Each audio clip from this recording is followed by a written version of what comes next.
Friends देखिए, भारतीय बाजारों के ऊपर लगातार एफआईआईज की बिकवाली हावी है। बुरी तरीके से मार्केट बैक टू बैक पिट रहा है। हम 200 डीएमए के नीचे जा चुके हैं।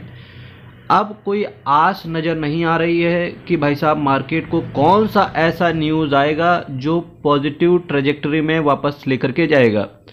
अगर पॉजिटिव ट्रेजेक्टरी में वापस लेकर के जाते भी हैं तो क्या ऐसा ड्राइविंग फोर्स रहेगा ऊपर की तरफ जो मार्केट को सस्टेन करेगा और हम 26,000 को क्रॉस करते हुए नजर आएंगे। बात मैं कर रहा हूँ निफ्टी 50 की। आज के दिन देखिए 23,202 पर हम फाइनली यहाँ पर आ चुके हैं। लाइव मार्केट में वीडियो रिकॉर्ड कर रहा हूँ। 215 पॉइंट की तगड़ी गिरावट आज के दिन देखने को आपको मिल रही है। क्या इससे डरना चाहिए? मेरा मानना है लॉन्ग टर्म इन्वेस्टर्स के लिए तो मज़े ही मज़े हैं यहाँ पर कि भाई साहब एक डेड कैट आप यहाँ से उठा सकते हो जो बुरी तरीके से पिट गया हो शेयर, जो बुरी तरीके से म्यूचुअल फंड पिट गया हो। सबसे ज़्यादा पिटाई और धुलाई किसकी देखने की मिलती है? अगर म्यूचुअल फंड की बात करें तो स्मॉल कैप और मिड कैप, और सिमिलरली स्मॉल कैप और मिड कैप कैटेगरी के जो शेयर्स होते हैं उनकी भी धुलाई पिटाई देखने को मिलती है।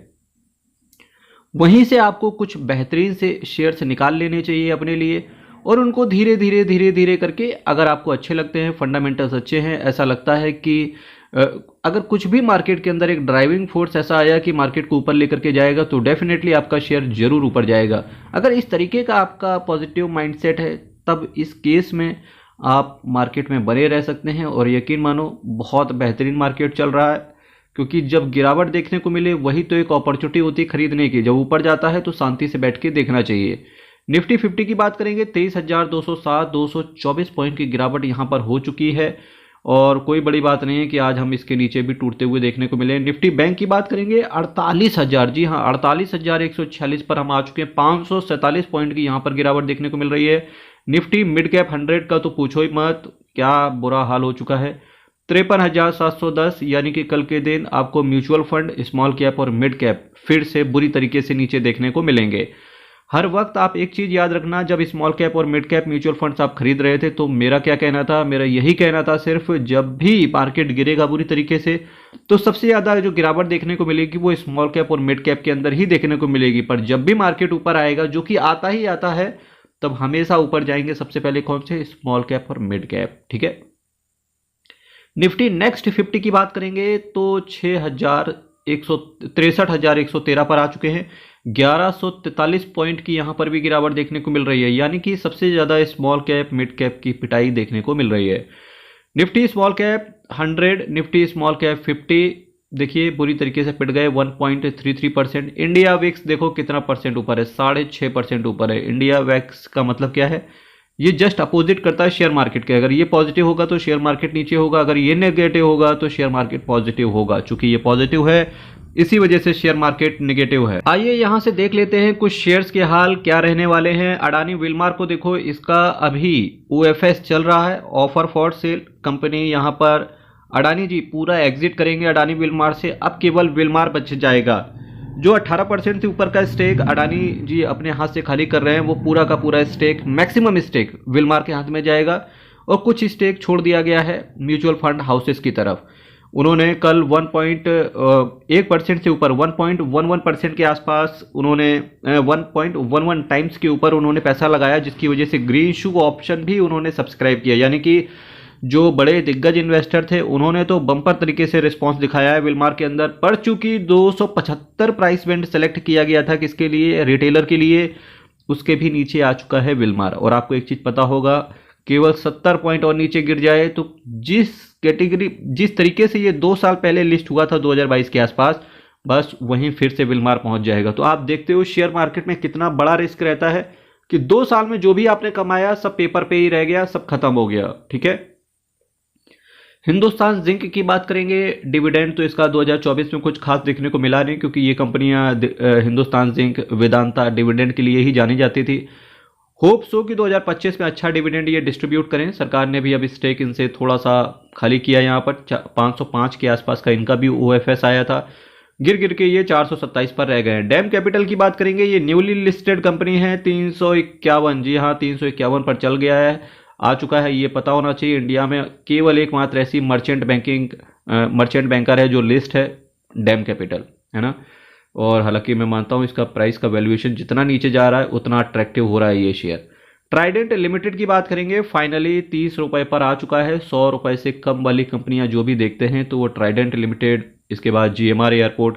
जीएमआर एयरपोर्ट की तो हालत खस्ता हो चुकी है बुरी तरीके से भाई साहब, ये तो ऊपर चलने का नाम ही नहीं ले रहा। मार्केट ऊपर चलता है तो ये ऊपर नहीं चलता, लेकिन जब मार्केट गिरता है तो इसके अंदर बम्पर गिरावट देखने को मिलती है। 73 रुपये पर फाइनली ये आ चुका है। और ये सारी कंपनियां बेहतरीन है, बस क्या है कि कुछ इनको मिल नहीं रहा है कि ऊपर चलें तो चलें कैसे। हालांकि बार बार नए नए डेवलपमेंट जीएमआर एयरपोर्ट अपने लिए लेकर के आ रहा है, पर कोई भी गुड न्यूज़ जीएमआर के लिए काम नहीं कर रही है। सीडीएसएल मोनोपोली कंपनी है अपने आप में, 1590 रुपये पर आ चुकी है। इसकी भी अच्छे से पिटाई हो गई मार्केट के अंदर इस क्रैश में। 1590 पर ये आ चुके हैं, कहाँ ये 2000 के आसपास पहुंचने ही वाले थे। चट से इनको करीब करीब 400 पॉइंट की गिरावट देखने को मिल रही है। इस क्रैश मार्केट में सीडीएसएल हो गया। कैम्स म्यूचुअल फंड का दिग्गज है CAMS, तो कैम्स पर भी आपकी नज़र होनी चाहिए अगर आप क्रैश के लिए शेयर्स को तलाश रहे हैं तो। के फिनटेक पर भी आपकी नज़र होनी चाहिए क्योंकि के फिनटेक भी रजिस्ट्रार है। इसके साथ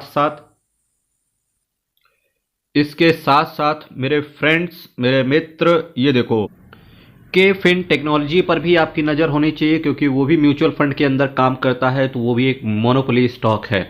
अगर मार्केट के रिगार्डिंग शेयर देख रहे हैं तो सीडीएसएल, कैम्स, के फिनटेक और ये आपका जो ऊपर अभी गया है डैम कैपिटल एडवाइजर्स। साथ ही साथ अमेरिका के बाजारों की बात करेंगे तो डोनाल्ड ट्रंप साहब के जो एलिगेशंस लगे हैं इसकी वजह से मार्केट ऊपर नहीं आ पा रहा है, पर वो एलिगेशंस ही रह जाएंगे और फाइनली वो came out with flying colours बाहर आएंगे क्योंकि बंदा अच्छा है, एक सख्त डिसीजन लेने के लिए जाना जाता है, जैसे कि अपने यहाँ नरेंद्र मोदी साहब जाने जाते हैं।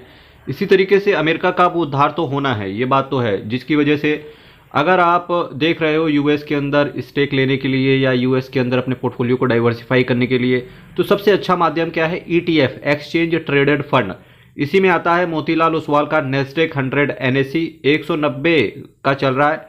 और जब शेयर मार्केट खुलता है, भारतीय शेयर बाजार खुलता है, उसी समय आप इसको परचेस कर सकते हो। इन्होंने क्या किया है, अमेरिका की टॉप 100 कंपनीज के अंदर पैसा डाल रखा है।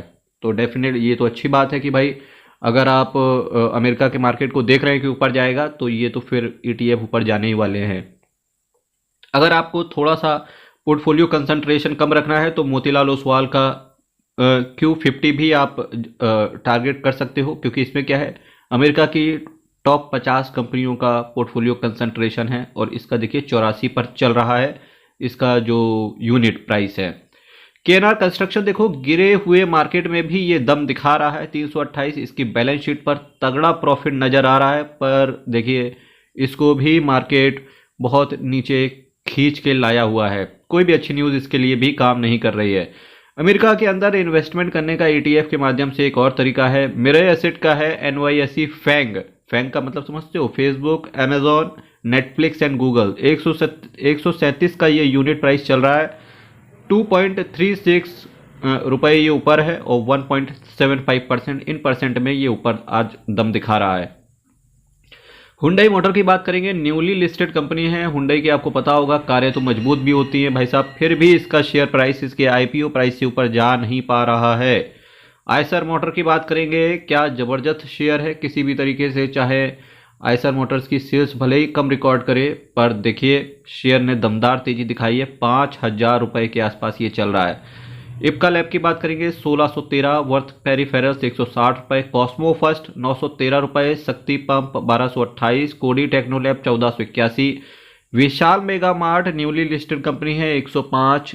इतनी गिरावट देखने को मिल गई पर यह शेयर नहीं डोला। इसका क्या मतलब है, कंपनी के जो शेयर हैं वो अच्छे हाथों में हैं।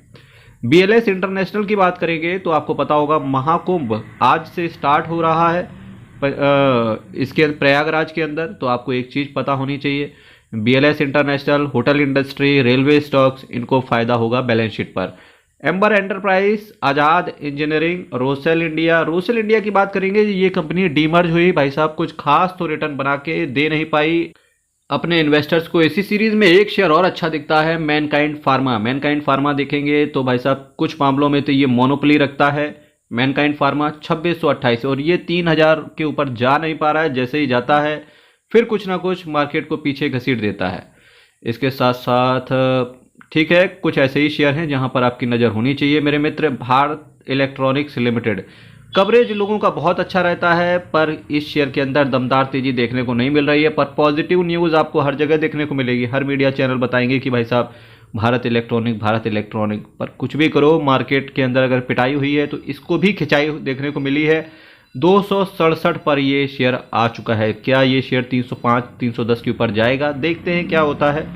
सिप्ला जैसी कंपनियां तो ठीक ही रहती हैं, क्योंकि मार्केट ऊपर आएगा तो ये तो डेफिनेटली ऊपर आएंगे।